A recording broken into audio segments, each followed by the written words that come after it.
Si tu aimes mes vidéos, mets-moi un pouce bleu, abonne-toi et active la cloche de notification. Et si c'est pas le cas, change de site. Quelle résolution pour être plus créatif en 2020? C'est ce que je vous propose de voir aujourd'hui dans cette vidéo avec des conseils décalés. C'est parti!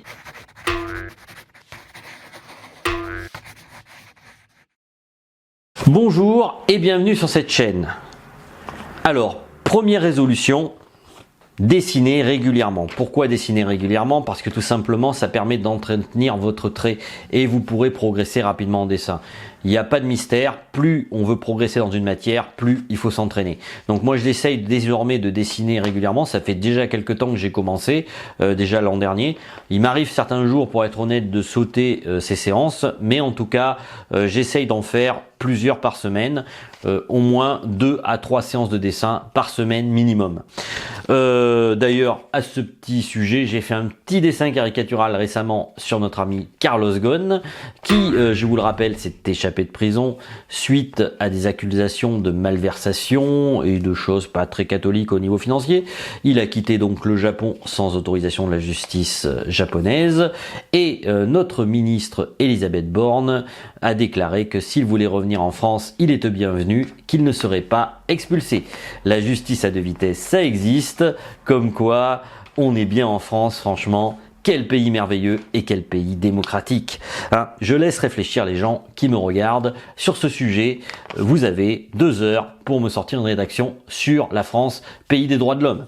Bon, deuxième point, deuxième résolution. Faire du sport régulièrement et oublier les applications de sport. Pourquoi oublier les applications de sport? Parce que pour ma part, les applications de sport, c'est vraiment pas le mieux, parce que souvent elles sont destinées à des sportifs accomplis.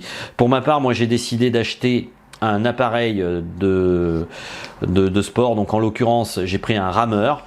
Je me suis dit que ça serait pas mal pour s'entraîner parce que ça travaille 80% du corps. Je me suis un peu renseigné sur internet là-dessus et c'est tout à fait valable si vous voulez commencer en tout cas à faire du sport, de vous entraîner sur ce type d'appareil. Moi c'est ce que je préfère. Je fais 2 séances donc par semaine. J'essaierai peut-être d'augmenter par la suite, mais en tout cas ça me suffit.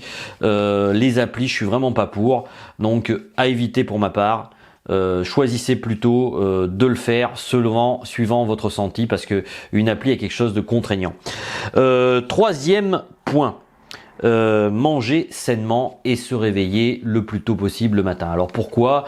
Parce que tout simplement, plus on se lève tôt le matin, plus on a de temps devant nous, et puis il faut savoir que le niveau de volonté le matin est beaucoup plus élevé que le soir. C'est ainsi, c'est une réalité. Donc quand vous levez les matins, bien vous verrez, vous aurez davantage envie de faire des choses. Et puis ce qui peut être pas mal, c'est de prendre le petit déj avec la personne que vous aimez ou avec un proche.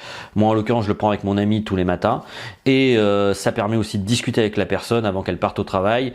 Sinon, la plupart du temps, quand on ne met pas en place des routines matinales de ce genre, on a tendance très vite à ne faire que croiser son conjoint. Et je ne vous parle pas de toutes les conséquences que ça peut avoir sur votre couple. Donc voilà, c'est un conseil que je vous donne. Prendre un petit déj le matin et si possible, le plus sain possible. Alors dans mon cas, moi je prends des flocons d'avoine, des flocons d'avoine bio, voilà, que j'achète dans le supermarché du coin, et c'est très très bon pour notamment le transit, parce que moi j'ai eu pas mal de problèmes de transit, mais ça après c'est chacun suivant son envie. Moi, c'est la méthode que je prends, et j'essaye aussi d'arrêter le café, parce que le café, c'est pas forcément bon. Je me suis mis à la verveine. Bon, quatrième point, éviter de parler aux gens malsains. Alors, éviter de parler aux gens malsains, c'est pas forcément évident, notamment si vous êtes dans un cadre professionnel où vous les voyez souvent. Vous pouvez en tout cas limiter les interactions avec ces derniers. Ça vous permettra de vous sentir mieux. Et puis, comme disait notre ami Michel Audiard, je ne parle pas aux cons, ça les instruit. Cinquième point, participer à une association.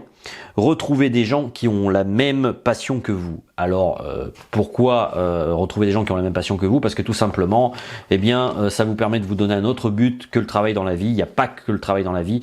Le travail, c'est avant tout pour gagner sa vie, la plupart du temps, en tout cas pour un grand nombre de personnes dans cette société.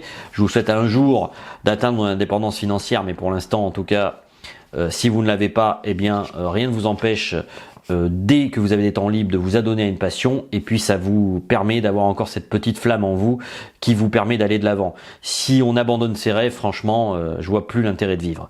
Donc, retrouver des gens qui ont ces passions-là, ça vous permettra justement d'enrichir cette passion, de la développer, et pourquoi pas peut-être même un jour, ce que je vous souhaite, bon c'est pas mon cas non plus, d'en faire votre métier ou d'en faire un complément financier si c'est possible. 6e point. Augmenter vos interactions sociales. Alors ça va de pair justement avec le fait de participer à des associations. Il faut savoir que les psychologues l'ont dit, plus vous fréquentez des gens, plus vous avez un sentiment de bien-être. Il y a eu des études de fait là-dessus, alors j'ai pas forcément les références sur place, j'essaierai peut-être de les mettre dans la description si j'y pense, qui ont prouvé qu'en fait plus on augmentait les interactions sociales, plus on avait un sentiment de bien-être. Donc c'est important d'avoir des interactions sociales, un maximum d'interactions sociales avec des gens nouveaux. Vous pouvez même vous lancer des challenges, pourquoi pas, en vous disant que vous allez rencontrer un certain nombre de personnes nouvelles tous les jours, et parfois même sur certains corps de métier, il est relativement facile de rencontrer des gens, voire d'avoir une conversation avec des inconnus, même si c'est que quelques minutes. Ça peut être intéressant, allez savoir, vous découvrirez peut-être votre meilleur ami dans le coin sans le savoir. Après, donc, dans les autres résolutions, il y a lire un livre par semaine, au moins, si possible, pas tout par semaine, parce que bon, c'est peut-être quand même difficile à atteindre, mais un livre tous les 15 jours, ça vous permet notamment d'enrichir votre savoir, ça vous permet aussi de connaître plus de choses. On apprend à tout âge de la vie. Beaucoup de gens pensent que quand ils sont sortis de l'école, ils n'ont plus à apprendre, mais c'est totalement faux en fait. Et moi je trouve qu'en fait, en lisant des livres régulièrement, alors après c'est chacun aussi encore suivant ses moyens, mais essayez de lire en tout cas un livre tous les 15 jours, voire un livre par mois pour ceux vraiment qui ne peuvent pas faire plus, mais ça peut vous permettre justement de voir la vie autrement et puis peut-être de vous ouvrir de nouveaux horizons. Enfin, dernier point, bien passer du temps avec votre petit chaton, ça c'est important. Bon, il n'est pas très content d'être dans mes bras, mais je voulais vous le montrer quand même, hein. Le petit chaton là, vous le voyez, enfin vous le voyez pas trop peut-être, mais justement c'est important de caresser ces animaux parce qu'il paraît que justement ça permet de déstresser. Et toi, est-ce que tu es content? Non, il aime pas du tout ce que je lui fais. Donc voilà, c'était une vidéo un peu décalée et un peu humoristique. J'espère que vous avez apprécié ce que je vous ai donné comme conseil. Pour ma part, moi je vous dis à bientôt pour une autre vidéo. Ciao, ciao! Et au revoir petit chaton!